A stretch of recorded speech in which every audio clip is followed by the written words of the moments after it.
Hey everybody, it's Jason Blaha here, and yesterday I did a video discussing the problem with post-workout recovery drinks and everything, and talked about the different issues with hormone shifts. And actually, I'm going to try to answer two questions in one go here.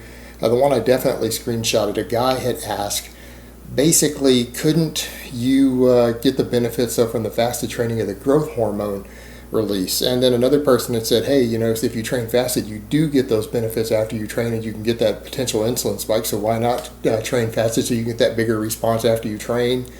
Let's see if we can answer these questions. I'm going to put my hat on here.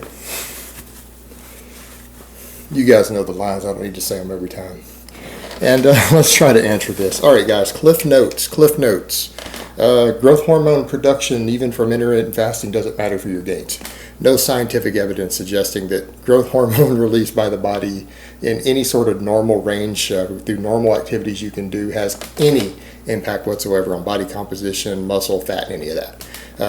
As far as the release of insulin after training from training fasted, again, the lower stimulation and the reduced training workload that you can produce from training is going to more than counteract any benefits of training fasted as far as getting some sort of amazing super compensation response after you train.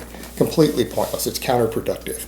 Now, that being said, let's jump into this to a little more detail. As to that latter one, as far as, again, the point that people noted that, well, in those studies, that people who did train fasted were the people who benefited from post-workout nutrition like dextrose, whey, BCAAs. Yeah, that's true. Those are the only people who benefit from that stuff. But it's not because that stuff is great. It's because their body is that depleted and being shorted of nutrients when they train. And so their body is in such a catabolic state that they need that stuff just to not lose muscle mass. So yeah, if you're training fasted and you don't get some post-workout recovery immediately, if you did a 12-hour fast, you're going to have problems. You're not going to benefit from your training at all, or at least very much, and you might even start losing muscle from training that way too much.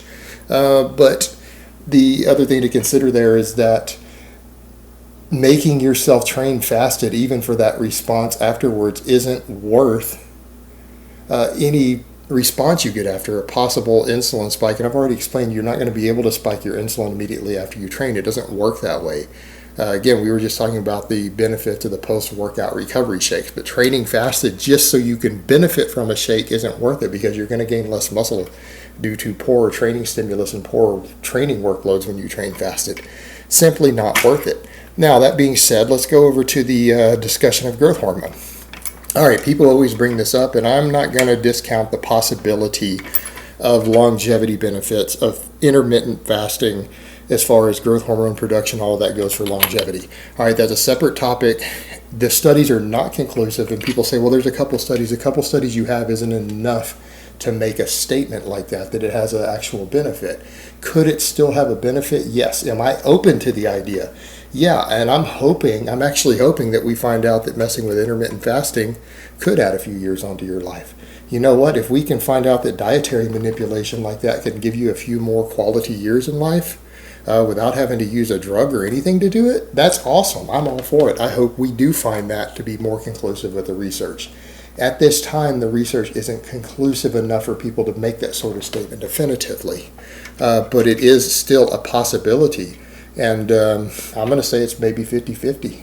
Let's wait and see what the research yields over the next 10 to 20 years. And I don't have a problem with someone practicing intermittent fasting for that. When you have some data suggesting it might help with longevity, then I'll be the first one to say, okay, well, it might be worth pursuing because it's not costing you anything. There's no negative to it. And if it doesn't interfere with your lifestyle and you're happy with it, then go ahead and try it. Nothing wrong with that. But as far as body composition goes, intermittent fasting is a useful tool for some people to control their caloric intake. All right? It's not going to help your body composition outside of fat loss because at the end of the day, if you're training fasted, that's your problem. It's one thing if someone does some intermittent fasting and then maybe they eat and then they go train and then they eat again after they train. That's a totally different animal. The people here we're talking about training fasted and the release of growth hormone. Well, let me ask you guys a question. Have any of you ever seen any conclusive evidence that suggested that the growth hormone that your body produces from training influences the amount of muscle you gain or the amount of fat you lose? No, all the meta-analysis we have out there says there is no correlation at all, zero, between the amount of growth hormone you produce while training or after training and the amount of muscle you gain or the amount of fat you lose. There's not even a correlation between it, let alone causation. So there's no reason to believe that's going to help you. In fact, what do we know about growth hormone at this point in the game?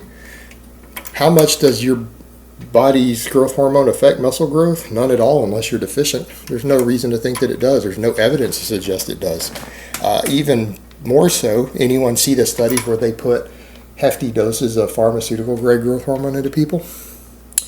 Anyone remember those studies? Go look them up, dig around. No one gained any muscle from doing this. So when people are taking $500 worth of growth hormone a month and injecting it into their bodies, which is way more than you're going to get from any sort of fasting protocol or training using intermittent fasting, right? It's a lot more, hell of a lot more. They don't gain any muscle from it. They don't lose any body fat from it, at least not significant amounts.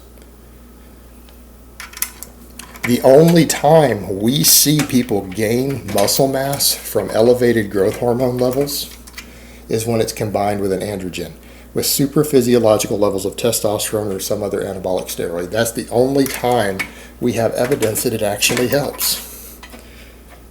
And I challenge anyone to produce studies to the contrary. Show me some serious, well-done studies to the contrary showing that any amount of growth hormone without testosterone or an anabolic steroid being added to the mix, whether it's what your body produces or even what's being injected, even hefty doses, expensive doses, that it produced any muscle gains, because there aren't any. Growth hormone by itself, with all other hormones being in the normal physiological range, doesn't seem to be anabolic at all.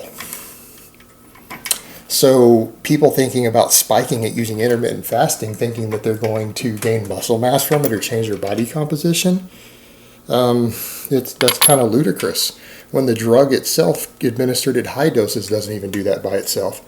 Now, you could make the argument that maybe someone who's on anabolic steroids, maybe someone taking a high TRT dose of prescription testosterone or higher, they might experience a little more muscle gain, maybe, if you can get the levels elevated enough that your body's producing. But just in isolation with testosterone in the normal range, no, there's no evidence at all.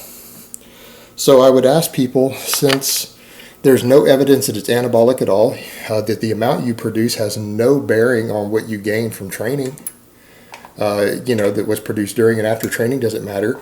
When even injecting large amounts of it, again, with testosterone in the normal range, doesn't produce any muscle growth in test subjects in a laboratory.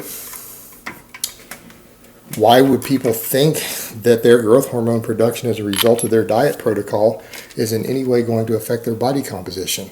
And remember, we're not talking about longevity here. We're not talking about health. We're not talking about possible anti-cancer benefits, because that's still an area open to research. That's an area that we need to keep looking at closer, because I think it's promising.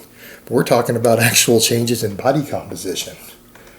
Why would you think so when there's no scientific evidence that growth hormone does that by itself? Wasted effort. This is what we call majoring in the minors, or paralysis by analysis. People taking extreme stances with their diet or training in the hopes of gaining some small advantage when the actual advantage they're trying to gain doesn't exist. And the disadvantages it creates with their different methods that they're trying might be completely counterproductive and give the opposite of what they're actually trying to achieve. Again, if you guys just stick to the basics, that's all most of you need to gain muscle, to lose fat, to get into shape, to reach your fitness goals. You don't have to do anything crazy or exotic.